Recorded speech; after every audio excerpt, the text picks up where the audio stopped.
Hey Besiegers, how's it going?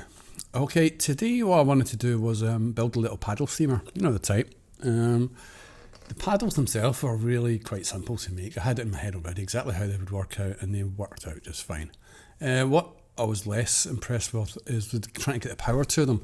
I tried a number of things. I'll show you what I really wanted in a minute, but I ended up just using two simple powered cogs.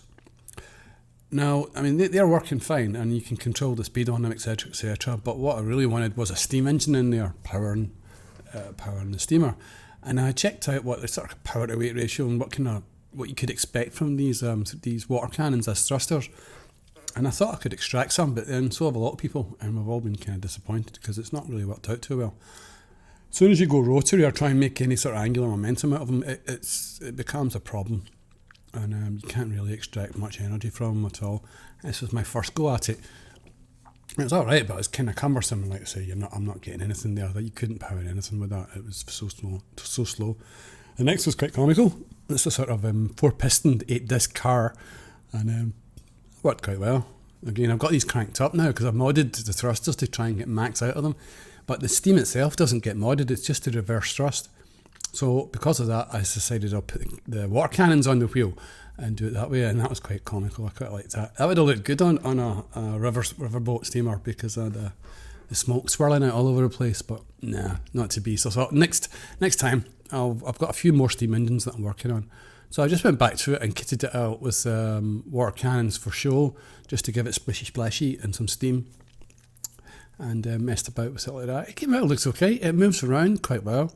It really does. A little bit sluggish, but then I don't think they're the fastest boats in the world anyway, so that's it. I got a nice stern shape off that with the half circle. I thought it looked quite original.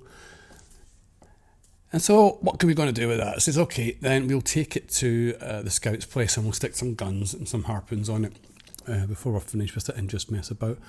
There you go. It took me a lot longer than that to hit the first balloon, I can tell you. Yeah, that's a lot of good fun. The water looks great on Scout's Pass, it really does. But it's by no means the strangest place that I've put water, as you will see in a little while. Yeah. So I just sort of messed about in here for a while.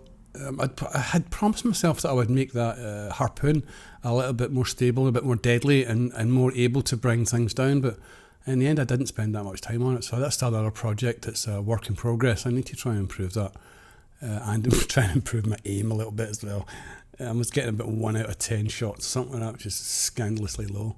But it's good fun to use. It's quite mad. And that's it.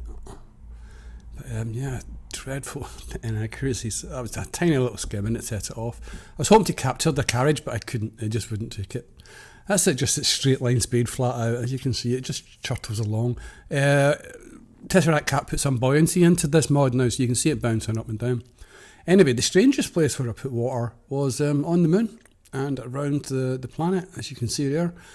I thought the water would go around the moon itself, but it didn't. It loads underneath it and you need to raise the height until it comes up.